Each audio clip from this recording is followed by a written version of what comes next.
আমি সুযোগ পেলে আমি ওনাকে একটা পজিটিভ মেরে আসবো, কাকলি ঘোষ আর কি। হয়তো আপনি নেক্সট দিন আমার যে ইন্টারভিউ যখন নিতে আসবেন, সেদিন দেখবেন উনি জেলে আছেন এবং আপনি ওই জেলের ব্যাপারেই আমার ইন্টারভিউ নিতে আসবেন। অভিষেক ব্যানার্জি, গত 1 মাস উনি যা করেছেন, শুভেন্দু বাবু, অনিল কাপুরের নায়ক 2 যদি বের করতে পারেন সেটা আরো বেশি হিট হবে। এখানে অনিল কাপুর হয়তো অভিনয় করতে পারবেন না, নতুন কোনো অ্যাক্টরকে নিতে হবে আপনাকে, কারণ অনিল কাপুরের বয়স অলরেডি বেড়ে গেছে 15-20 বছর। কিন্তু নায়ক 2 যদি আপনি বের করতে চান, নায়ক 2 নায়ক 1 এর থেকে অনেক বেশি মানে ঘটনাবহুল, সত্যি ঘটনার উপর আধারিত। 150-র উপর লোক অ্যারেস্ট হয়েছে, যাদের কেউ গায়ে হাত দিতে মানে সাহস পেত না। মমতা ব্যানার্জির কাছে আর কোনো অপশন নেই।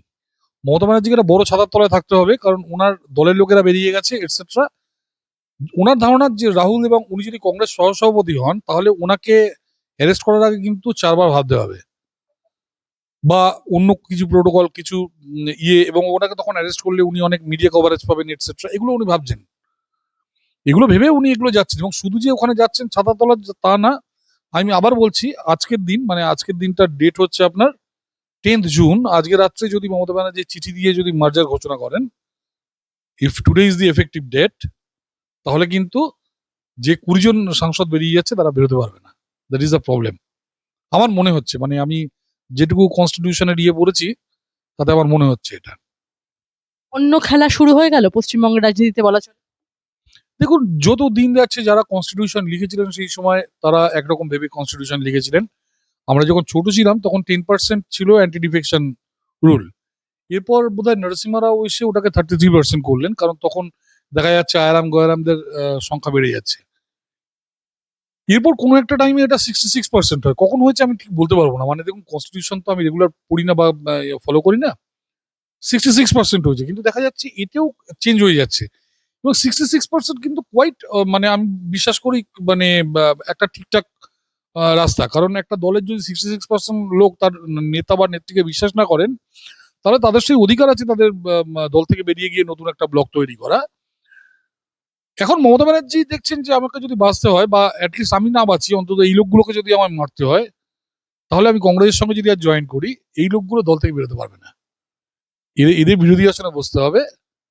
এটা মমতা ব্যানার্জির ক্যালকুলেশন। হ্যাঁ, প্রবাবলি। আমি কেন বলছি, কারণ আমার এটা মনে হচ্ছে নইলে হঠাৎ মমতা ব্যানার্জির মতো লোক সারেন্ডার করবে কংগ্রেসের কাছে গিয়ে, আমার মনে হয় না। মানে এতটা কংগ্রেসও রাতারাতি মেনে নেবে আমার মনে হয় না। মানে এত বোকা মমতা ব্যানার্জি না, মানে একদম রাতারাতি কংগ্রেসকে ফ্রি খেলবেন, এত বোকা মমতা ব্যানার্জি নন। অভিষেক বন্দ্যোপাধ্যায়কে কংগ্রেসের সাধারণ সম্পাদক করার সম্ভাবনার কথা শোনা যাচ্ছে, এটা কি কংগ্রেসের সাংগঠনিক বাস্তবতার সঙ্গে খাপ খায়? দেখুন, প্রথমে যদি যায় একটা সম্মান দিয়ে তো দুজনকে নিয়ে যেতে হবে, তো সম্মান দিয়ে নিয়ে গেলেন। এবার সম্মান দিয়ে নিয়ে যাওয়ার পর, যখন সম্মান দিয়ে নিয়ে গেলেন উনি, তারপর ওইখানে রাহুল গান্ধী, অভিষেক ব্যানার্জি। এখানে অভিষেক ব্যানার্জি ছিলেন, সেটা ওখানে রাহুল গান্ধী। ওখানে তো আপনারা জানেন যে বাকিদের কি দুরবস্থা ওই পার্টিতে। কালকে বসিয়ে দিলে কে দেখতে গেল, কি এলো গেল, এরা দেখলো আমরা সম্মান নিয়ে গেলাম, তারপর 6 মাস পর বসিয়ে দেবে। ওখানে তো এমনি আপনি দেখছেন খার্গের কোনো প্রেস্টিজ নেই। এর আগে ওদের ছিল সীতারাম কেশরী, তাকে ওরা বাথরুমের মধ্যে আটকে রেখে রেজিগনেশন দিয়ে সোনিয়া গান্ধীকে, জানেন সোনিয়া গান্ধী কি করে কংগ্রেস সভানেত্রী হলো? তখন হয়তো জন্মাননি আপনি। সোনিয়া গান্ধী কে কংগ্রেস সভানেত্রী করার জন্য তৎকালীন যে কংগ্রেস সভাপতি, এসি সমাজের একজন মানুষ, সীতারাম কেশরী, বিহারি মানুষ, তাকে বাথরুমের মধ্যে এরা আটকে দেয়। বাথরুমে বলছে রেজিগনেশন না ইয়ে করলে বাথরুম থেকে বেরোতে দেবো না। সে যাবে কোথায়? একবার ওখানে যদি এরা মানে আপনার আত্মসমর্পণ করে, গেম ইজ ওভার। মমতা ব্যানার্জির পলিটিক্স ওভার। অভিষেক ব্যানার্জি এরা সাপোর্ট পাবে, একটা শেল্টার পাবে বলতে পারেন, nothing more than that. Abhishek Bandyopadhyay যে জেল যাত্রার কথা আপনারা বারংবার বলেছেন, পলিটিক্যাল ভিশন থেকে বারংবার পশ্চিমবঙ্গের মানুষ হাহাকার করেছেন, তাহলে সেই জেল যাত্রা কি মানে অদূরেই থেকে গেল, স্বপ্নই থেকে গেল পশ্চিমবঙ্গের বাঙালির জন্য? বলা চলে কংগ্রেসের ছাতার তলায় তো অভিষেক বন্দ্যোপাধ্যায় চলে যাচ্ছেন, বড় পলিটিক্যাল। হয়তো আপনি নেক্সট দিন আমার যে ইন্টারভিউ যখন নিতে আসবেন, সেদিন দেখবেন উনি জেলে আছেন, এবং আপনি ওই জেলের ব্যাপারেই আমার ইন্টারভিউ নিতে আসবেন, অভিষেক ব্যানার্জি। আমি আপনাকে বলছি, নেক্সট দিন আপনি যেদিন আসবেন, হয়তো হয়তো তিনি সেই দিন জেলে, বা নেক্সট টু নেক্সট দিন, খুব শিগগিরই উনি জেলে যাচ্ছেন। এবং প্রবাবলি নেক্সট দিন যদি যেদিন আসছেন আপনি, বা নেক্সট টু নেক্সট ডে, তার মধ্যে উনি জেলে থাকবেন, অভিষেক ব্যানার্জি। ওনাকে হাইকোর্টও ওনাকে প্রোটেকশন দেয়নি, জেলে ওনাকে যেতেই হবে। যে নেত্রী একসময় কংগ্রেস ছেড়ে আলাদা দল গড়েছিলেন এবং দীর্ঘদিন কংগ্রেসের বিরুদ্ধে লড়াই করেছেন, বলেছিলেন Congress is a B team of CPIM, একদম প্রচুর এই ভিডিও ক্লিপিংস আছে। সেই নেত্রী মমতা বন্দ্যোপাধ্যায়, তাকে আবার কংগ্রেসের শীর্ষ নেতৃত্বে বসানো হলে কর্মীদের কাছে কি বার্তা যাবে? দেখুন, একটা কথা বলছি, সেই সময় যে কংগ্রেসকে বি টিম বলেছিলেন এর পিছনে কিন্তু একটা যুক্তি আছে। যুক্তিটা হলো 1991 টু 1996 প্রথমে সিদ্ধার্থ শঙ্কর রায় এবং পরে সোমেন মিত্রর লিডারশিপে কংগ্রেস এবং মমতা ব্যানার্জি যুব বাংলাদেশ ছিলেন তখন, এবং ছাত্র পরিষদে প্রথমে তাপস রায়, পরে শুভঙ্কর সরকার, এরা মিলে কিন্তু একটা জায়গায় নিয়ে এসেছিল কংগ্রেসকে এবং কংগ্রেসের সিট প্রায় ডাবল হয়ে যায়। আনফরচুনেটলি এটা ডাবল হওয়ার পরেও কংগ্রেস কি করে, 13 দিনের বাজপেয়ী গভর্নমেন্টকে ফেলে দিয়ে তারা দেবেগৌড়া গভর্নমেন্টকে নিয়ে আসে এবং দেবেগৌড়াকে তারা প্রধানমন্ত্রী করেন এবং সেই মন্ত্রিসভার স্বরাষ্ট্রমন্ত্রী হন ইন্দ্রজিৎ গুপ্ত, গীতা মুখার্জি মন্ত্রী হন, আর সেটাকে সাপোর্ট করতে বাধ্য করেন মমতাকে দিয়ে। তো মমতা ব্যানার্জি বা শুভেন মিত্ররা তারা ওই সময় মনে করে যে আমাদের দিয়ে এত লড়াই করিয়ে শেষ পর্যন্ত যদি আমাদের সারেন্ডার করা হয় সিপিএম সিপিআই এর কাছে, তাহলে এটা বি টিম নাকি, মানে সরাসরি একদম বি টিম হিসেবেই কাজ করেছে কংগ্রেস, মানে দেবেগৌড়া এবং গুজরাল যখন প্রধানমন্ত্রী ছিলেন। এবং সেই সময় মমতা ব্যানার্জি সিদ্ধান্ত নেন এবং উনি দল থেকে বেরিয়ে আসেন। ফলে আপনি যদি বলেন সেই সময়ের রেসপেক্টে কিন্তু এটা ঠিক ডিসিশন। কিন্তু তারপরে মমতা ব্যানার্জি 2001-এ কংগ্রেসের হাত ধরেন, মমতা ব্যানার্জি 2008-এ অলিখিতভাবে কংগ্রেসের হাত ধরেন, 2009-এর লোকসভায় কংগ্রেসের হাত ধরেন, 2011-তে কংগ্রেসের হাত ধরেন, তারপর কংগ্রেসকে ল্যাং মারেন 2011-তে ক্ষমতায় এসে। এখন মমতা ব্যানার্জির তো কোনো নীতি নেই।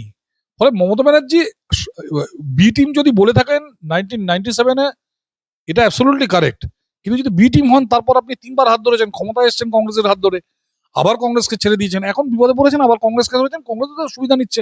কংগ্রেস দেখছে আমরা বেঙ্গলে একটা ফুটিং পেয়ে যাবো, বেঙ্গলে রাতারাতি কোনো সংগঠন না করে কিছু না করে বেঙ্গলে আমরা ফুটিং পেয়ে যাবো, কারণ কংগ্রেস, মমতা ব্যানার্জি যদি কংগ্রেস জয়েন করেন, এখানকার যে মুসলিম ভোট যেটা ভাবছিল সিপিএম এর দিকে যাবে, সেটা কিন্তু অবভিয়াসলি কংগ্রেসের দিকে ঘুরে চলে আসবে।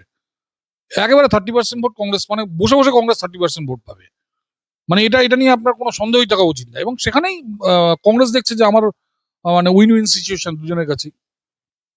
যদি মমতা বন্দ্যোপাধ্যায় কংগ্রেসে যোগ দেন তাহলে পশ্চিমবঙ্গে কংগ্রেসের পুরনো নেতৃত্বের ভবিষ্যৎ কি হবে? পুরনো নেতৃত্বে দুটো পার্ট আছে, একটা অধীর গ্রুপ আর একটা আপনার শুভঙ্কর সরকার গ্রুপ। শুভঙ্কর সরকার গ্রুপ কিন্তু বরাবরই মমতা ব্যানার্জির পক্ষে, এবং একটা টাইমে আমার যেটুকু মনে পড়ছে, তখন আমরা কলেজ টলেজে পড়তাম, তাপস রায়ের সঙ্গে বোধহয় সোমেন মিত্রর খুব একটা বনেনি, যে জন্য শুভঙ্কর সরকারকে নিয়ে আসা হয়। এবং সেই সময়ও শুভঙ্কর সরকার তারপর আসার পর মোটামুটি ছাত্র পরিষদটা ডুবে যায়। তাপস রায় একটু মানে স্ট্রং হেড, মানে মাথা উঁচু করে একটু উনি খেলতেন আর কি, মানে স্ট্রং ম্যান আর কি, সবসময় ছিলেন। তখনও ইয়াং ম্যান ছিলেন, এখন তো বয়স হয়ে গেছে ওনার, তখনও বেশ স্ট্রং একজন মানুষ ছিলেন। কিন্তু শুভঙ্কর সরকার সবসময় একটু নেগোসিয়েট করে চলা একজন পলিটিশিয়ান। শুভঙ্কর সরকার যখন নাকি আপনার এখানে সভাপতি হলেন অধীর বাবুর জায়গায়, আপনাকে মনে রাখতে হবে যে উনি সেই দিন থেকে কম্প্রোমাইজ শুরু করেছেন। আজকে যদি ওনারা আসেন, অধীর বাবুর যে কংগ্রেস আছে সেই কংগ্রেস কিন্তু বেরিয়ে চলে আসবে। আমি আপনাকে বলছি, অধীর বাবুর কংগ্রেস কিন্তু বেরিয়ে চলে আসবে, তারা আইদার সিপিএম এ যাবে ওর বিজেপিতে আসবে। কিন্তু মুসলিম ভোটটা তাদের দিকে যাবে, বাল্ক মুসলিম ভোট এই দলটা পাবে। তারা তো মুসলিম ভোটের উপর ডিপেন্ডেন্ট, তারা বাল্ক মুসলিম ভোটটা পাবে। আর এদিকে আপনার যেটা হবে যে এনার যে কংগ্রেসটা আছে, সেই কংগ্রেসটা মমতা ব্যানার্জির সঙ্গে তারা কমফোর্টেবল, তারা থাকবে মমতা ব্যানার্জির সঙ্গে। মমতা বন্দ্যোপাধ্যায় কি আজ এমন এক অবস্থায় পৌঁছেছেন যেখানে জাতীয় রাজনীতিতে টিকে থাকার জন্য তাকে সেই কংগ্রেসেই আশ্রয় নিতে হচ্ছে, যাকে একসময় তিনি অপ্রাসঙ্গিক বলেছিলেন? যদি আগামী দিনে কংগ্রেসের মিছিলে মমতা বন্দ্যোপাধ্যায় এবং অভিষেক বন্দ্যোপাধ্যায় নেতৃত্ব দেন, তাহলে পশ্চিমবঙ্গের কংগ্রেস কর্মীদের প্রতিক্রিয়া কি হতে পারে বলে আপনি মনে করছেন? দেখুন, আমি বলছি শুধু জাতীয় রাজনীতিতে টেকার জন্য নয়, তার সঙ্গে আমি প্রথম যে ফ্যাক্টরটা বললাম, মোস্ট প্রবাবলি আজকে রাত্রে যদি চিঠি দেয়, আজকে রাত্রে যদি মার্জার হয়, আগামীকাল সকালে কিন্তু ওই যে 20 জন যারা যাওয়ার সিদ্ধান্ত নিয়েছে তাদের সিদ্ধান্ত আটকে যেতে পারে। মানে আমি এটা, আপনি একজন কোনো অ্যানালিস্টকে জিজ্ঞেস করতে পারেন, সংবিধান অ্যানালিস্টকে, কিন্তু আমার মনে হচ্ছে মার্জারটা যদি আজকে রাত্রে হয়, তাহলে কিন্তু যদি কংগ্রেসকে এদের সভাপতি যদি চিঠি দিয়ে দেন যে আমি মার্চ করলাম, কাল সকালে কিন্তু এরা 20 জন জয়েন করতে পারবে না। আমি জানি না এরা এই 20 জন এখনো চিঠি দিয়ে দিয়েছে নাকি। এখন চিঠি দিয়ে দিলে ব্যাপারটা অন্য, চিঠি যদি না দিয়ে দেয় তাহলে ব্যাপারটা অন্য। অমিলা তো উপস্থিত ছিলেন না সেনকে, যেদিনকে চিঠিটা দিয়েছিলেন, দপ্তরও তো চিঠিটা পাঠিয়েছেন। আমি জানি না, মানে এটা টাইমের উপর নির্ভর করছে যে কোন সময় চিঠিটা গেছে, কি গেছে। চিঠিটা যদি রিসিভ না হয়, চিঠিটা যদি অ্যাকসেপ্ট করে ওই 20 জনকে আলাদা ব্লক না করা হয়, তার আগে যদি এরা জয়েন করে, তাহলে কিন্তু খেলাটা ঘুরবে। এবং আমার ধারণা মূলত ওই কারণেই মমতা ব্যানার্জি কংগ্রেসের সঙ্গে, কারণ উনি জানেন আমার এমনি সব গেছে, আমও গেছে, ছালাও গেছে, তো যাওয়ার সময় আর দুটো লোককে বাঁশ দিয়ে যাই আর কি। নর্দমার জল গঙ্গাকে অপবিত্র করে দেয় বললেন কংগ্রেস নেতা আব্দুল মান্নান, বিরোধী দলনেতা 2016 সালের, কি বল? দেখুন, আব্দুল মান্নান আমাদের বিরোধী হলেও বলছে একজন ভদ্র পলিটিশিয়ান, এবং উনি যেটুকু আমার মনে পড়ছে একজন স্কুল টিচার ছিলেন, বহু বছর বিধায়ক ছিলেন, অত্যন্ত ভদ্রলোক যদি বলা হয়। আব্দুল মান্নান একজন মানে বাংলার ভদ্র, মানে বাংলার যে লাস্ট জেনারেশন যাদের আমরা দেখেছি আমাদের বিরোধীদের মধ্যে, ভদ্রলোক পলিটিশিয়ান, মানে যাদের যাদের ফিরিয়ে আনার জন্য আমরা এই রাজনীতিটা করলাম, ভারতীয় জনতা পার্টি, যে বাংলা রাজনীতি থেকে ভদ্রলোকেরা চলে গেছিল, সেই লাস্ট জেনারেশন ভদ্রলোকদের একজন হলেন আব্দুল মান্নান। তার আগে যেমন গনি খান চৌধুরী ভালো লোক ছিলেন, বা সিদ্ধার্থ শঙ্কর রায়, বা এরা এরা যেমন ভদ্রলোক ছিলেন, প্রিয়রঞ্জন দাস মুন্সী, সেরকম একটা ভদ্রলোক হলেন আব্দুল মান্নান।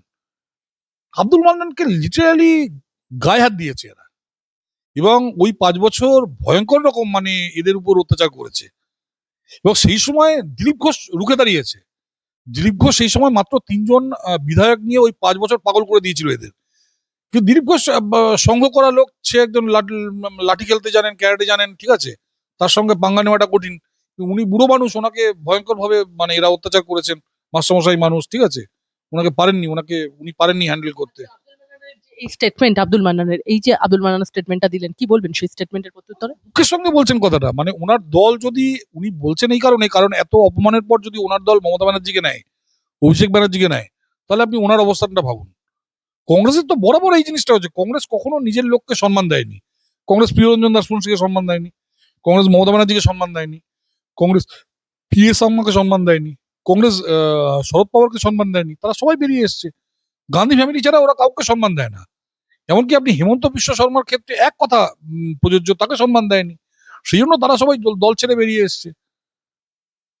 এক সপ্তাহের মধ্যে প্রথমে সুখেন্দু শেখর রায়, কোয়েল মল্লিক, তারপর সুস্মিতা দেব, টানা 3 রাজ্যসভার সাংসদের এই যে ইস্তফা, কোয়েল মল্লিকের ইস্তফাটা যদিও এখনো ঠিক দোটানার মধ্যে রয়েছে। অন্যদিকে একাধিক সাংসদদের এনডিএ ঘনিষ্ঠ হওয়ার জল্পনা, কাকলি ঘোষ দস্তিদারের দেওয়া চিঠিতে উল্লেখ করা হয়েছে বিজেপিতে যোগ দিচ্ছেন না তারা, তবে এনডিএতে যোগ দেবেন তারা, অর্থাৎ তৃণমূলের একটি পৃথক ব্লক হিসেবে এনডিএ জোটের অংশ হতে চান তারা। অর্থাৎ এই চিঠি গৃহীত হলে তৃণমূলের সংসদীয় দল ভেঙে যাবে। বিজেপিতে সরাসরি যোগ না দিয়ে এনডিএতে পৃথক ব্লক হিসেবে থাকার রাজনৈতিক ঠিক তাৎপর্যটা কি? দেখুন, একটা তো এদের চাকর বাকর হিসেবে ট্রিট করতো। আপনি দেখেছেন ঋতব্রতকে কি করে ট্রিট করলো, ঠিক আছে, তো চাকর বাকর হিসেবে ট্রিট করলে তাদের তো একটা টাইমে মনে হয় যে আমার মালিক যেদিন গাড্ডায় পড়বে সবাই বেরিয়ে চলে যাও। মালিক যদি বায়না না দিতে পারে, দ্বিতীয়ত মালিক যদি বায়না না দিতে পারে, মানে মালিক আগে ধরুন চুরি চামারি করতাম, এখন চুরি চামারি করার স্কোপ নেই, তাহলে এই মালিকের গালাগাল কেন খাবো, বেরিয়ে যাও এখান থেকে, ঠিক আছে, এটা দ্বিতীয় কারণ। তৃতীয় কারণ যেটা, সেটা হচ্ছে যে এরা দেখছে যে যদি সরকারের সঙ্গে থাকি, তাদের যদি কেস না দেয়, কিন্তু তাতে কিছু হবে না। কেস তোমরা যা যা অন্যায় করেছো, কেস তো তোমাদের খেতেই হবে, যাদের সঙ্গে থাকো আর না থাকো। প্রচুর অন্যায় করেছে এই কাকলি ঘোষ দস্তিদার টস্তিদার, এরা কম অন্যায় করেছে। বহু টাকা কামিয়েছে এরা গভর্নমেন্টের থেকে, প্রাইভেট পাবলিক প্রাইভেট পার্টনারশিপে বিভিন্ন রকম চিকিৎসা বিকিৎসা করে, এই করে কোটি কোটি টাকা কামিয়েছে এরা। আজকে এরা দল থেকে সেন্টার চালাতেন তো কাকলি ঘোষ দস্তিদার প্রাইভেট পার্টনারশিপের সাথে, যেটা এটা একদম একদম একদম আমি বলছি তো, বহু এরকম ইয়ে আছে, এবং সেগুলো অন্যায় ভাবে, এবং টেন্ডারটা এমন ভাবে তৈরি করা হতো যেখানে একটা ফ্ল ছিল। এবং আমরা এই টেন্ডার গুলো নিয়ে যদি আজকে অডিট করি আগামী দিনে, বা কোনো বড় ল ফার্মকে যদি আমরা ইভেন টেন্ডারটা, মানে যে টেন্ডার যারা প্রিপেয়ার করেছে, how can they prepare the tender, একটা পাবলিক প্রাইভেট পার্টনারশিপের টেন্ডারের একটা স্ট্যান্ডার্ড ফর্ম একসময় মনমোহন সিং এর সময় তৈরি করা হয়েছিল 2005 নাগাদ। তার উপর বছর 10 কাজ হয়েছিল, তারপর সেটাকে একটা রিভাইজ করা হয়। ডিপার্টমেন্ট অফ ইকোনমিক অ্যাফেয়ার্স এর পাবলিক প্রাইভেট পার্টনারশিপের ওই গাইডলাইনের বাইরে আপনি কোনো জিনিস, কোনো প্রাইভেট এজেন্সির সঙ্গে আপনি হাত মেলাতে পারেন না। এবং এগুলো সব ক্ষেত্রে রুল ভায়োলেট করা হয়েছে। আগামী দিনে এগুলো সব মিলিয়ে দেখা হবে ওই central department of economic affairs এর যে গাইডলাইন্স আছে, যে বুকলেট আছে, তার সঙ্গে মিলিয়ে দেখা হবে, এবং যদি না হয় জেলে যেতে হবে সবাইকে। এই নিয়ে কারো সন্দেহ যেন না থাকে। যারা একসময় বিজেপি কর্মীদের উপর অত্যাচারের অভিযোগে অভিযুক্ত ছিলেন, তাদের এনডিএতে স্থান দেওয়া হলে তৃণমূল বিরোধী ভোটারদের মধ্যে কি বার্তা যাবে বলে ধারণা করছেন সুদীপ্ত দা? যারা এতদিন তৃণমূলের বিরুদ্ধে লড়াই করেছেন মাঠে ময়দানে, সেই বিজেপি কর্মীদের ক্ষোভকে দল কিভাবে মোকাবিলা করবে? পশ্চিমবঙ্গে বিজেপির নিবেদিত প্রাণ যে সমস্ত কর্মী সমর্থকদের মনোবলে কি এর প্রভাব পড়তে পারে বলে আপনি মনে করছেন? এই রাজনৈতিক পুনর্বিন্যাস কি সেই শহীদ কর্মীদের আত্মত্যাগকে প্রশ্নের মুখে দাঁড় করাচ্ছে? তারা ভারতীয় জনতা পার্টিতে জয়েন করবে না। বিভিন্ন ইস্যুতে তারা যদি সাপোর্ট করে কোনো বিল টিলে তারা করতে পারে। ইন্ডিয়াতে তো বহু দল আছে। ইন্ডিয়াতে তো 35খানা দল আছে, 34খানা দল জয়েন হবে। তার মানে এই না যে তারা বিজেপির অংশ। তাই এই না যে তাদের বিজেপি পরের বার টিকিট দেবে। তারা আলাদা ব্লক হয়ে তাদের লড়াই করতে হবে এবং তারা জামানত বাজেয়াপ্ত হেরে বেরিয়ে যাবে। তারা আমাদের কোনো তো প্রশ্নই ওঠে না। তাদের হাতে এখানে কোনো পাওয়ার থাকবে না। ন্যাশনাল ডেমোক্রেটিক অ্যালায়েন্সে তাদেরকে স্থান দেওয়া মানে তো কোথাও গিয়ে এই যে বিজেপির যারা মানে কর্মী যারা শহীদ হয়েছেন সে সমস্ত কর্মীদের ক্ষোভকে দল কিভাবে মোকাবিলা করবে? তারা তো তৃণমূলের খুনি পার্ট নয়। দেখুন, খুন তো করেছে অভিষেক ব্যানার্জি, মমতা ব্যানার্জি এরা। ঠিক আছে? এবার ধরুন এরা বিজেপিতেও জয়েন করছে না। এরা যদি সাপোর্ট করে গভর্নমেন্টকে বাইরে থেকে, দেন মানে সেটা উচ্চ নেতৃত্ব ভেবে দেখবে। কিন্তু আমার মনে হয় তাতে কোনো অসুবিধা নেই। বনসালজি ইতিমধ্যেই বলছেন তাদের মানে একদমই কট্টর হলে চলবে না, সংগঠনকে শক্তিশালী করতে গেলে কোথাও গিয়ে একে নেবো না তাকে নেবো না বললে চলবে না। কিন্তু আমি একটা প্রশ্ন করব যে এই যে রাজনৈতিক পুনর্বিন্যাস কি সেই শহীদ কর্মীদের আত্মত্যাগকে প্রশ্নের মুখে দাঁড় করাচ্ছে না? না, না, একটা কথা বলছি, আমরা কোনো দাগী মানুষকে আমরা আমাদের দলে নেব না। কোনো দাগী লোককে আমরা দলে নেব না। কিন্তু একটা জিনিস বুঝুন যে আমাদের ভোট 40 থেকে 46% হয়েছে। সারা পৃথিবী থেকে বাঙালিরা এসে আমাদের ভোট দিয়েছে। বহু লোক যারা মুখে কথা বলতে পারতো না, আমি আমার দমদমের পাড়ার কথা বলছি, যারা নাকি 2021-এও মানে আমাদের দমদমের পাড়ায় যেটা ঘটেছিল 2021-এ আমাদের পাড়ায় বিমল শঙ্কর নন্দ ব্রাত্য বসুর থেকে বেশি ভোট পাওয়াতে আমাদের পাড়ার কালীপুজো বন্ধ করে দেওয়া হয়েছিল। এবার পাড়ায় আপনি ঢুকবেন, আপনার মনে হবে সবাই তৃণমূল। পাড়ায় সবাই তৃণমূল, তাহলে জিতলো কি করে? এবং ওই রাগে কালীপুজো বন্ধ করে দেওয়া হয়েছিল। এই বছরও আমি যেদিন গেলাম ভোট দিতে আমার দমদমের পাড়ায়, আমার ভোট এখন ওখানে আছে, পাড়ায় সবাই তৃণমূল, আমি বাদে সবাই তৃণমূল, কারণ ভয় পাচ্ছে সবাই। যখন রেজাল্ট বেরোলো তখন দেখা যাচ্ছে ব্রাত্য বসু 1/3 ভোট পায়নি। তার মানে কি, লোকগুলো বাইরে বলতে ভয় পেয়েছে যে তারা বিজেপির লোক বা কিছু, তারা আগের বারও ভোট দিয়েছে, এবারও ভোট দিয়েছে। এবার ধরুন এই লোকগুলো তো কোনো অন্যায় করেনি। এদের মধ্যে যাদের আমরা জানি যারা আমাদের সাহায্য করেছে বা ভিতর থেকে সাহায্য করেছে, ওপেনলি তৃণমূল করেনি বা নিরপেক্ষ ছিলেন, যারা গুন্ডামি করেনি, অনেক লোক ছিলেন যারা নাকি ওপেনলি তৃণমূল করেননি, কিন্তু আমাদের ভিতর থেকে ওখানে একজন লয়ার আছেন, ওই পাড়ায় একজন স্কুল টিচার আছেন যারা আমাকে সাহায্য করেছেন। তো তাদের তো নেওয়া যায়। শেষ দুটো প্রশ্ন আপনার কাছে। পশ্চিমবঙ্গে বিজেপির নিবেদিত প্রাণ কর্মী এবং সমর্থকদের মনোবলে এই এনডিএ অ্যালায়েন্সের প্রভাবটা ঠিক কিভাবে পড়তে পারে বলে আপনি মনে করেন? পড়বে না, কারণ এদের কোনো এফেক্টই নেই বাংলার রাজনীতিতে। এরা 2-3 বছর 2-একটা বিল টিলে সাপোর্ট করবে, তারপর এদের সবার রাজনীতি শেষ। এরা পন্ডিচেরিতে গিয়ে আশ্রম নিয়ে থাকবে ওখানে গিয়ে। এখানে কলকাতাও থাকবে না, এখানে পচাটিং মারবে এদের। মারা তো উচিত। আমি যদি সুযোগ পাই, আপনি কি মনে আপনি হ্যাঁ বলুন আমি সুযোগ পেলে আমি ওনাকে একটা পচাটিং মেরে আসবো। কাকলি ঘোষ দস্তিদারকে। কেন পচাটিং মারবো আমি আপনাকে বলি।